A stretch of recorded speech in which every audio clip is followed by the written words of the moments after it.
person who shepherded this project. And you find yourself hanging out in the car next to the girls in the statute courts, can you tell us but you don't really get your shake that way. It's fun. But, you know, so I ended up, going back to the now. What's made out So that worked out. Could you do that for me? I'm Kelly's doing this. And tell me when you're ready. Then I'm just Actually, going to the plan. Okay, so And you know, I the started memorial is stopwatch divided and into done it three out. sections. And then the biggest thing The is primary entire is the focal memorial. point is the special tactics operator here. Stone below it, black granite, 19,000 pounds.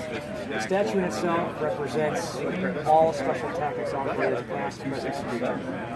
So the name of the individual will never let out. It was an individual selected to wear a common kit that all special tactics operators will wear in combat. So each operator that comes here and takes a look at this can relate, say, if I wear that, no one will ever be able to find or figure out who the individual is, and really that's not relevant. Second part of this will be the wall. The wall itself is 49,000 pounds, made of white granite out of Georgia. On this wall, the wall was put together to highlight the highest decorations for valor that not only the United States Air Force can provide individuals for valor in combat, as well as in the event in the future if we receive an individual with a Medal of Honor. And if that happens, the Medal of Honor will be displayed in the middle of the statue on the wall at that time. Flanked on each side, right now we only have one stone. But this stone over here was the original stone on this memorial, put together by the Combat Control Association. And what's displayed on that is all killed combat controllers killed in action since Vietnam.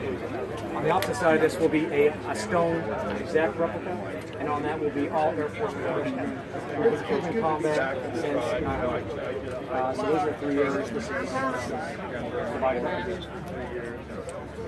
Okay, so tell us a little bit about where the idea came from and exactly why it's so important to this community. Money was good. I served 30 years in the Air Force, served within the Special Tactics communities with them as a first sergeant for over 14 years.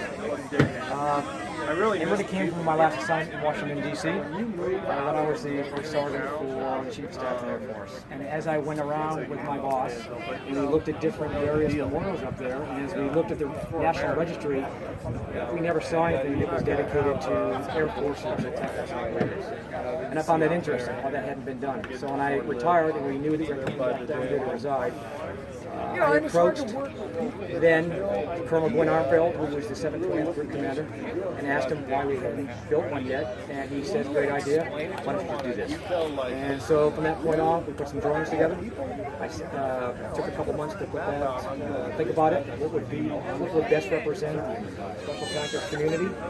Went back to him, presented to him, and he approved it at that time. And the last 4.5 years trying to get the design work, the graphics work, get that put together for engineering drawings, looking for the military side to pay for this piece, the grounds for this, which the first Special Operations Wing and Air Force Headquarters have been extremely supportive of this venture.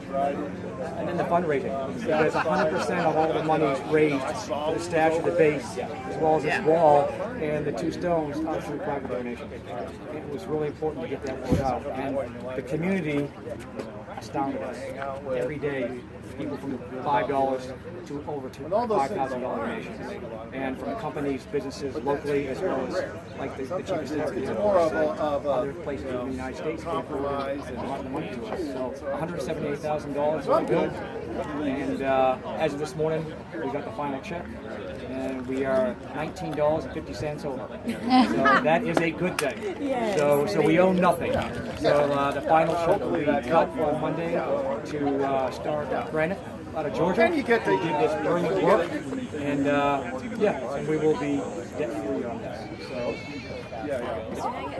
Just to give him a really short nugget, we talked about this earlier, and you said the reason I'm doing this is because it's the it's nice for because there wasn't a monument like that. If you could say that in your own words, but kind of short, so they can use that and maybe it's Yeah, it was right. Hold on. Keep my work my wife has given her explicit directions. You need to take it. I really appreciate it. It is true. When I got back down here, it was real clear to me that it wasn't very important. My wife and I, we both did 30 years in the service. We also have a son that's in the Special Tactics community. And it was long overdue that this community had something to represent them, that they could come back to, the families could come back to, the Gold Star family members could come back to, the operators could come back and do their retirements here, promotion ceremonies here. Something that they can look at that represents the Butterfield in its totality. And to me, it was incredibly important to have that, to put forth whatever efforts we need to for this. So it made it worth it. It was never tiring. It never got monotonous. And that is honest God truth. It was a joy to do this. We had plenty of people to help us out. This was the right thing to do. And it, again, just something for the operators who never ask anything in return for what they do.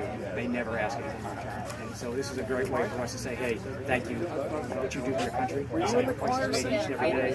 And then with dedication, the soprano. Again, without asking anything in return.